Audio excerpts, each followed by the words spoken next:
The brand new map Paradox Junction has just released in Black Ops 7 Zombies, and with it came the return of a fan-favorite shotgun known as the Blundergat. With extremely high damage per shot, a horizontal spread for tagging multiple enemies, and even a soul-reaping upgrade capable of turning this thing into a charged-up railgun with near infinite damage penetration, the Blundergat definitely has quite a few new quirks and features this time around. And if you don't know how to use it properly, you might even be accidentally nerfing your damage without even realizing it. So in this video, I'm going to tell you everything you need to know about the new Blundergat and its upgrades to ensure that you get the most lethality out of this weapon in your game. If you like these videos and you want to see more like it, a quick like, comment, or sub goes a long way for a small channel like mine in the algorithm, and it lets YouTube know that this is a video worth showing to more people. Thank you for your support, and let's get started by first going over how exactly you can get this weapon in your game.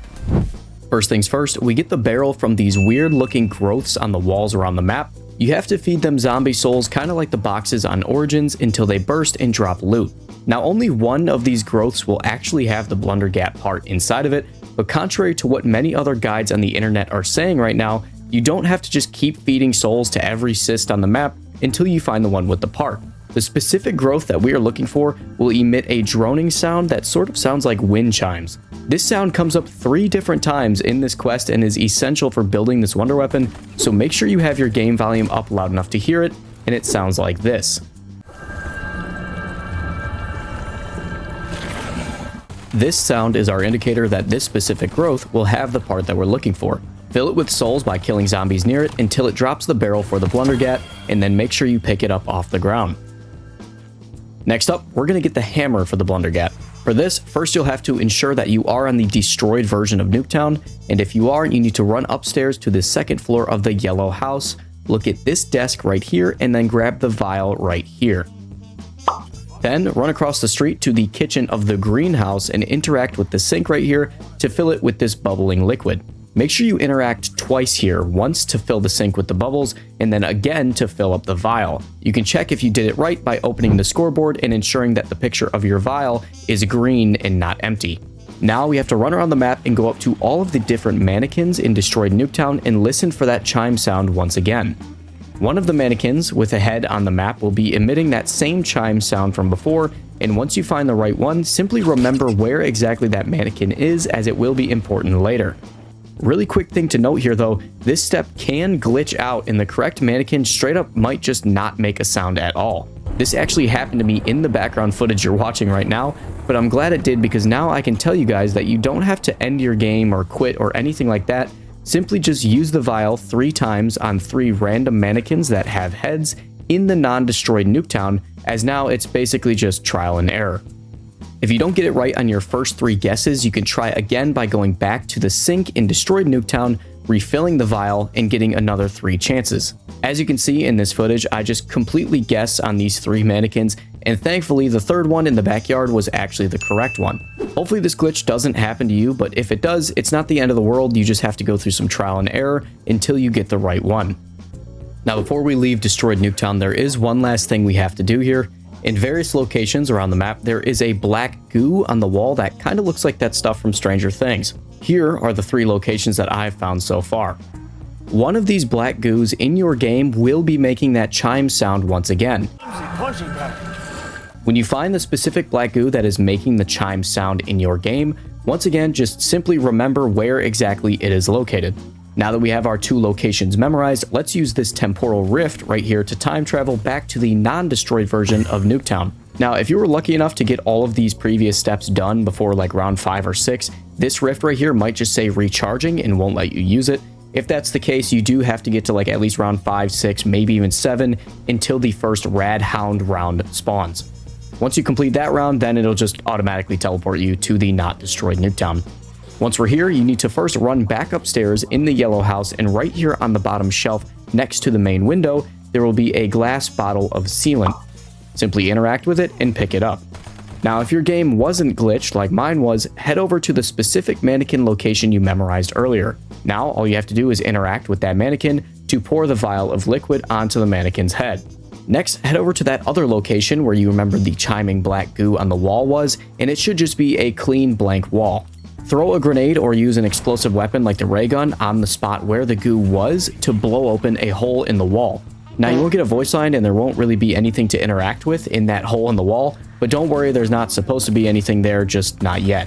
Finally, use the temporal rift once again to teleport back to the nuked version of Nuketown. Head back to the specific mannequin that you memorized and there will be the hammer part waiting there on the ground for you to pick up. After that, you can head back to the black goo that you memorized and there will now be a hole in the wall with the stock part for the Blundergat waiting for you to pick up. After acquiring all 4 Blundergat parts, head into the trailer of the semi in the middle of Nuketown, melee the workbench, and open it up to construct the Blundergat. And there you have it, there is the base version of the Blundergat. It only has 1 round in the magazine, but it can be pack-a-punch 3 separate times, just like any other gun in the game, to increase its damage and ammo reserve. Doing this also bumps the magazine count up to 2, and it has a very healthy ammo reserve when pack-a-punched, and only gets better once you fully upgrade it. It fires pellets in a perfectly horizontal spread, allowing you to aim at eye level and shoot into a horde to get multiple kills per shot. Or you can aim down sights to tighten down the spread to a single pinpoint slug that does massive critical damage. It may feel a little weaker at first, but once it's fully upgraded, it is so much better. So let's go ahead and get started on how exactly you upgrade the Blundergat to the Sundergat. The first thing you need to do is ensure that you are on the destroyed version of Nuketown. Then head to the backyards of either of the houses and look outside the map. You'll notice a few zombies just shambling around out there. Use any weapon to pop a few of them and they should just teleport away. Once that's done, end your current round. Now in one of these 3 locations, those being the yellow house backyard, green house backyard, and the alleyway by Wonderfizz, there will be a zombie floating in a fire tornado. Now when you see them, don't approach them just yet. This step will be a million times easier for you if you just get rid of the vast majority of the zombies in your current round, but don't end the round. Leaving a few crawlers with a grenade or semtex is the most ideal strategy here. Once you've done this, you can approach the fire tornado, which will then spawn a tortured zombie. This zombie will tether himself to other nearby enemies that will drain his health. Your job is to escort this enemy to the workbench in the trailer and then kill him with the Blundergat.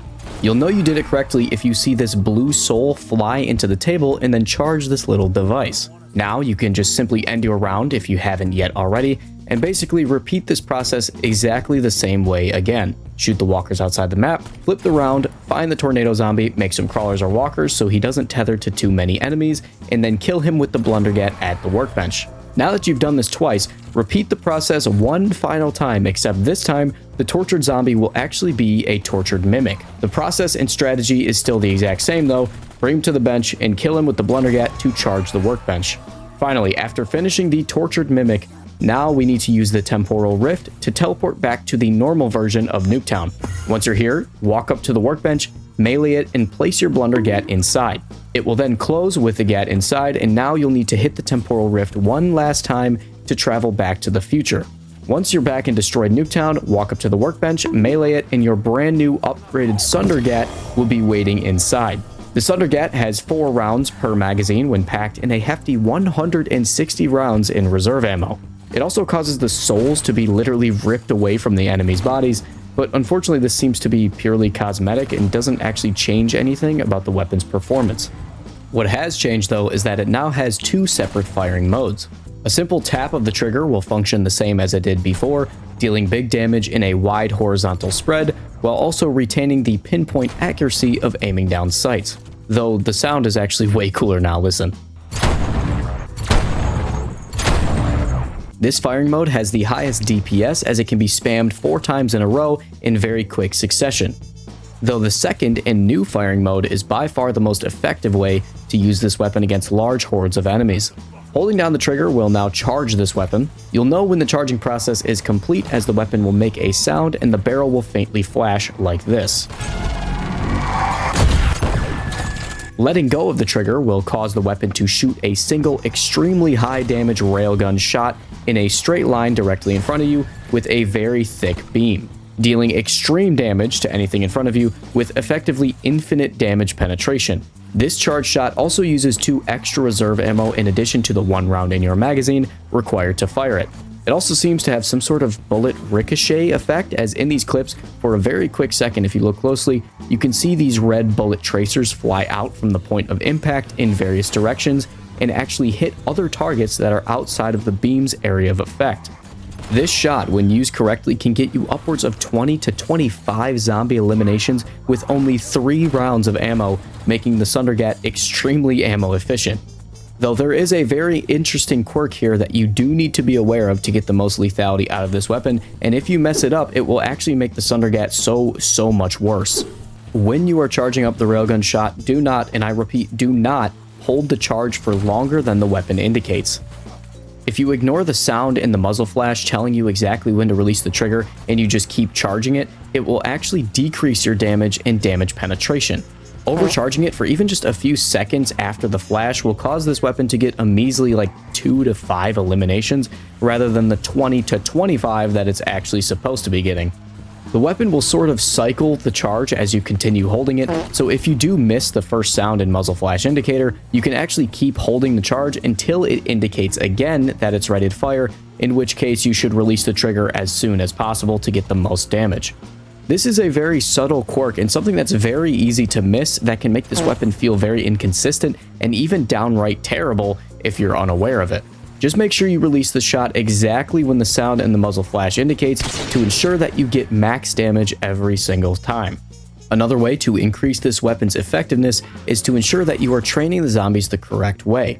Remember that this weapon does damage in a straight, thick beam directly in front of you, so hoarding enemies into a big, wide circle will actually reduce this weapon's killing potential. To get the most out of this weapon, hoard up the zombies and then corral them into a straight single file line by running down an alleyway or by the side of the houses to line all the enemies up behind you. Doing this before using the charge shot will ensure you kill basically the entire horde of enemies behind you in either 1 or 2 shots. I was getting so many eliminations yesterday on stream doing this that my score feed would literally glitch out and not even tell me how many enemies I was killing. That's how crazy this weapon can actually be when you use it correctly. As a final note on this weapon's damage, from my testing, it seems to be most effective up to about the late round 40s before it starts to fall off. I think it was somewhere near round 48 that it stopped being a one-shot body shot to zombies and became a 2-shot. So no, this weapon does not deal infinite damage like the Thunder Gun, for example. It does fall off a little bit in the late game. Regardless though, it's still very effective in the late game rounds and has a much better ammo economy compared to our other wonder weapons. All in all, this iteration of the Blundergat and its new upgrade is actually very solid. I've seen people online say that it's underwhelming or even bad, but honestly that might be due to the fact that the overcharge mechanic is not very well understood yet and people are inadvertently nerfing their damage without even realizing it. Hopefully this guide and weapon review taught you something new about this weapon and will enable you to truly get the most damage out of this beautiful wonder weapon. If you enjoyed the video or found it useful, any engagement with the video is greatly appreciated. A quick like, comment, or sub goes a long way in the algorithm, and it tells YouTube that this is a video worth showing to more people. Thank you all for watching, and I will see you in the next video. Peace.